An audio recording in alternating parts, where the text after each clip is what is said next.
पिछली वीडियो में सपोर्ट और रेजिस्टेंस क्या होता है वो मैंने सिर्फ बताया था आपको। आज मैं पूरा एक्सप्लेन करूंगा और उसमें हम आज ऐड करेंगे डिमांड एंड सप्लाई जोन क्या होता है। तो थोड़ा सा उसका अपग्रेडेड वर्जन भी देखेंगे और अच्छी तरह से मैं आपको बोर्ड पे भी दिखाऊंगा और चार्ट के जो एग्जांपल्स है वो भी आपको बाजू में स्क्रीन पे दिखेंगे। उसी स्क्रीन पे आपको दिखेंगे उसके चार्ट के एग्जाम्पल्स भी। अभी सपोर्ट और रेजिस्टेंस जानते हैं।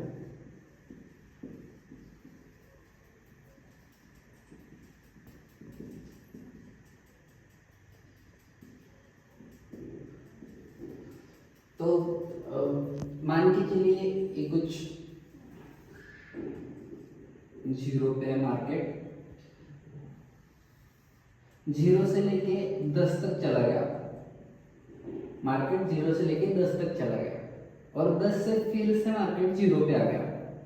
ठीक है, मार्केट 0 से 10 पे चला गया और 10 से फिर से 0 पे आ गया और फिर 0 से 10 पे चला गया। तो ये वाला जो ऊपर वाली जो लाइन है, जिस लाइन से मार्केट बार बार मार्केट को नीचे ढकेल रहा है, यहाँ से मार्केट बार बार नीचे जा रहा है, तो ये क्या कर रहा है, यहाँ से रेजिस्ट कर रहा है, रेजिस्ट कर रहा है मार्केट को, यहाँ से ऊपर नहीं जाने दे रहा है। तो इसको हम क्या कहेंगे, रेजिस्टेंस। क्यों कहेंगे, क्योंकि मार्केट इस लेवल को ब्रेक करके ऊपर नहीं जा रहा है, यहाँ से बार बार मार्केट नीचे आ रहा है। मतलब कैसे कि रेजिस्ट कर रहा है, यहाँ से ऊपर नहीं जाने दे रहे हो, वो वहां से नीचे ढकेल रहा है। और आपने नोटिस किया होगा यहाँ से मार्केट कंटिन्यूअसली ऊपर जा रहा है इन 3 पॉइंट से। तो ये पॉइंट क्या है, ये सपोर्ट है, ये सपोर्ट देके रखा है मार्केट को कि यहाँ से नीचे मार्केट नहीं जा रहा है। मतलब क्या है कि इसने सपोर्ट देके रखा है, पकड़ के रखा है कि यहाँ से, जैसे ये जमीन है इससे नीचे में जा रहा होता, तो इस जमीन मेरे लिए क्या हो गई, मेरे लिए सपोर्ट का काम कर रही है। और जैसे ऊपर छत है, ये छत मेरे लिए किस चीज का काम कर रही है, रेजिस्टेंस का। वैसे ही ट्रेडिंग में रेजिस्टेंस मतलब हमारा छत है और सपोर्ट मतलब है फ्लोर है, जमीन है। ठीक है, अब मान के चलिए ये सपोर्ट मार्केट ने ब्रेक कर दिया, ब्रेक कर दिया, इसमें क्या आता है, इस सपोर्ट का एक ब्रेकआउट हो गया, ब्रेकआउट कर दिया, ब्रेकआउट करके मार्केट नीचे किस लेवल में जाएगा, मार्केट तो यही स्टार्ट नहीं होगा, इसके पीछे भी बहुत सारी हिस्ट्री होगी। ठीक है, तो समझ के चलिए मार्केट ने इस लेवल को ब्रेक कर दिया और ब्रेक करके फिर इसी लेवल पे आ गया। मतलब इस 0 को हटा देते, इसको हम 5 मानते हैं। ठीक है, 5 पे मार्केट फिर से आ गया, मतलब इस लेवल का ब्रेकआउट, सपोर्ट को ब्रेक कर दिया और फिर उसी सपोर्ट पे आ गया। तो ट्रेडिंग में क्या होता है, जो पहले सपोर्ट का काम कर रहा था तो क्या बन जाता है, रेजिस्टेंस बन जाता है। ठीक है, जो पहले सपोर्ट था वो क्या बन गया है यहाँ पे, रेजिस्टेंस। तो मार्केट यहाँ से फिर से रेजिस्टेंस लेके नीचे चला जाता है। वैसे ही यहाँ पे मान के चलिए मार्केट यहाँ गया और इस लेवल का डायरेक्ट ब्रेकआउट कर दिया। ठीक है, यहाँ से ब्रेकआउट होने के बाद ऊपर कहीं ना कहीं होगा कुछ तो पीछे, तो मान के चलिए 20 है ये प्राइस, तो ये 20 प्राइस तक जाने के लिए मार्केट डायरेक्ट तो नहीं जाएगा।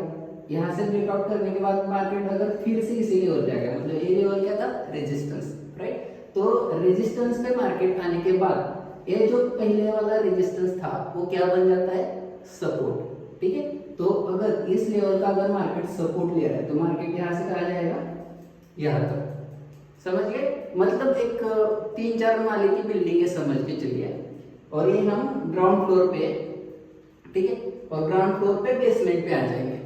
तो ये क्या हो जाएगा, समझ के चलिए मैं फर्स्ट फ्लोर पे रहता हूँ। ठीक है, ये फर्स्ट फ्लोर मान लीजिए और ये है सेकंड फ्लोर। ठीक है, और ब्रेकआउट को मान लीजिए लिफ्ट या सीढ़ी। ठीक है, सीढ़ी या लिफ्ट से मैं सेकंड फ्लोर पे चला जाऊंगा, मतलब कि ब्रेकआउट से मार्केट ऊपर चला गया। तो ऊपर वाले फ्लोर के लिए मेरी छत क्या होगी, सपोर्ट, और उसके ऊपर की छत उसके लिए क्या होगी, रेजिस्टेंस।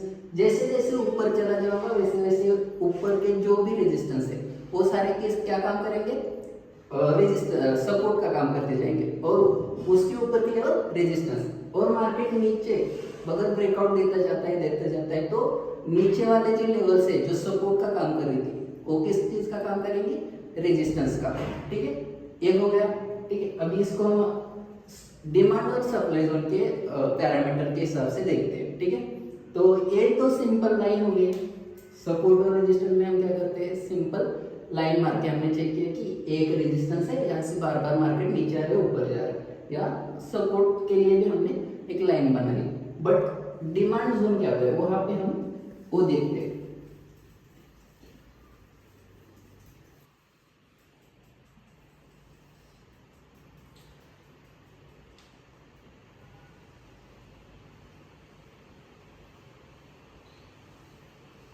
ओके, अब यहाँ पे देखिए ये मैंने एक ड्राइंग बनाई, ठीक है। इसमें क्या किया, मार्केट इस वाले लेवल से नीचे ऊपर नीचे कर रहा है।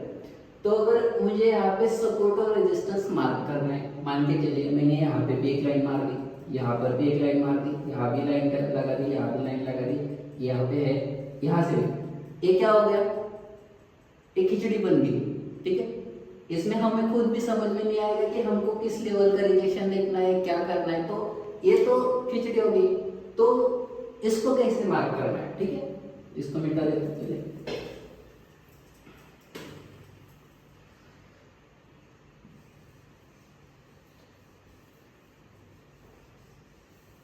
ठीक है, अभी इसको कैसे मार्क करते हैं, तो इसमें हम बनाएंगे जोन। जोन मतलब कैसे बनाएंगे,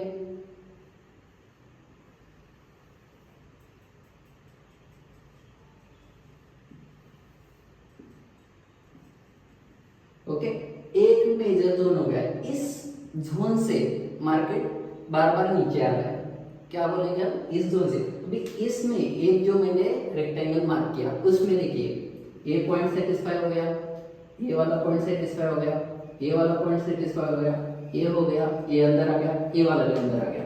तो यहाँ पे मैक्सिमम पॉइंट हमने कवर कर लिए।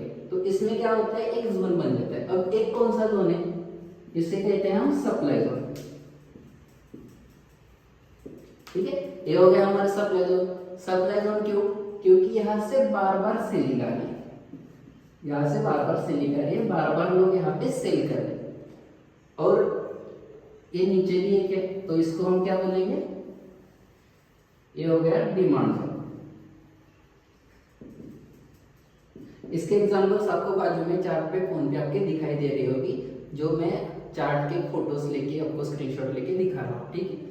अभी आप देखिए, ये हो गया हमारा डिमांड जोन, ये हो गया सप्लाई जोन। सपोर्ट मतलब ही डिमांड जोन है, और रेजिस्टेंस मतलब ही अपना सप्लाई जोन है। इसको सिर्फ हमें, पहले हम क्या करते थे, लाइन मारते थे, अब क्या कर रहे हैं, एक जोन बना रहे कि इस जोन से मार्केट ऊपर नीचे कर रहा है। जहां से ऊपर जा रहा है उसको हम क्या बोलेंगे, डिमांड जोन। जहां से नीचे आ रहा है उस लेवल को क्या बोलेंगे, सप्लाई जोन। अभी एक बात आपने नोटिस की होगी, यहाँ पे 1 हो गया, 2 हो गया, 3, 4, 5 बार यहाँ से मार्केट नीचे गया, तो इसको हम क्या बोलेंगे, स्ट्रॉन्ग जोन, स्ट्रॉन्ग रेजिस्टेंस या स्ट्रॉन्ग जोन बोलेंगे, स्ट्रॉन्ग सप्लाई जोन। और यहाँ पे सिर्फ एक बार 2 बार ये मार्केट ने रिटेस्ट करा है, यहाँ से ऊपर गया, ठीक है, तो इसको हम बोलेंगे माइनर, ठीक है। ये माइनर जोन हो गया, मतलब ज्यादा टाइम। तो हमें किस जोन पे ज्यादा भरोसा रखना है, आप समझ लो इस तरह, हमें ऐसे ही जोन पे ज्यादा भरोसा रखना है जो जहां से मार्केट ने मल्टीपल टाइम रिजेक्शन लिया। मतलब ये हो गया, इसी जोन पे हमें ट्रेड करने, एक जोन पे हम कर सकते हैं, बट उस केस में जहाँ पे प्रीवियस हिस्ट्री कुछ भी नहीं है, ठीक है। मतलब मान लीजिए पीछे वाला मार्केट यहाँ चल रहा था, डायरेक्ट मार्केट ने अपसाइड मूवमेंट दे दिया, इसके पीछे कुछ भी हिस्ट्री नहीं है, ठीक है, इसके पीछे कुछ भी हिस्ट्री नहीं है, और आपने यहाँ यहीं से आगे मार्क करना है, तो आप इस जोन को एक स्ट्रॉन्ग जोन मान सकते हो, ठीक है। बट मार्केट में पीछे हिस्ट्री है, तो आपको जहां तक आप देख सकते हो उतने पॉइंट्स आपको इस जोन के अंदर लेने हैं। इसमें अभी आपको 3-4 चीजें याद रखनी है, वो मैं अभी दिखाता हूँ आपको, मतलब लिख के देता हूँ। अब एक पॉइंट है इसमें, पहला पॉइंट क्या आता है, multiple time rejections. Multiple time rejection, ठीक है। अभी सेकंड चीज क्या हो गई, सेकंड चीज आती है हमारा प्रीवियस हिस्ट्री। प्रीवियस हिस्ट्री हो गया। अभी थर्ड पॉइंट क्या होता है, एक रिजेक्शन हो गया, हिस्ट्री हो गया। आप इसमें एक चीज और कर सकते हो, एक तो आप कैंडल के डे का हाई और लो भी मार्क कर सकते हो, वीकली कैंडल का आप लो और हाई दोनों मार्क करके रख सकते हो। एक जोन बना के रख सकते हो जिसमें आप आपके कंफर्ट के लिए डे के हिसाब से डे वाइज जोन बना के रख सकते हो, और आप वीकली भी जोन बना के रख सकते हो। वीकली और डेली की कैंडल भी आपके लिए स्ट्रॉन्ग सपोर्ट और रेजिस्टेंस का काम करती है, ठीक है। अभी मैं इसको बाद में अपने डिजिटल बोर्ड पे भी आपको अच्छे से दिखाऊंगा कि एक्चुअली कैसे काम करती है चीजें, ठीक है। अभी हम नेक्स्ट वीडियो में देखेंगे लाइव मार्केट में कैसे काम करते हैं, कैसे उसको मार्क करना है, वो सब चीजें हम उसमें देखेंगे। तो अगर आपको ये वाला वीडियो अगर पसंद आया है, आपको समझ में आया होगा, बट अगर समझ आया है तो आप मुझे नेक्स्ट वीडियो के लिए सब्सक्राइब करके रखिए, आपको मैं बोर्ड पे पूरा दिखाऊंगा, ठीक है। वीडियो देखने के लिए बहुत बहुत धन्यवाद।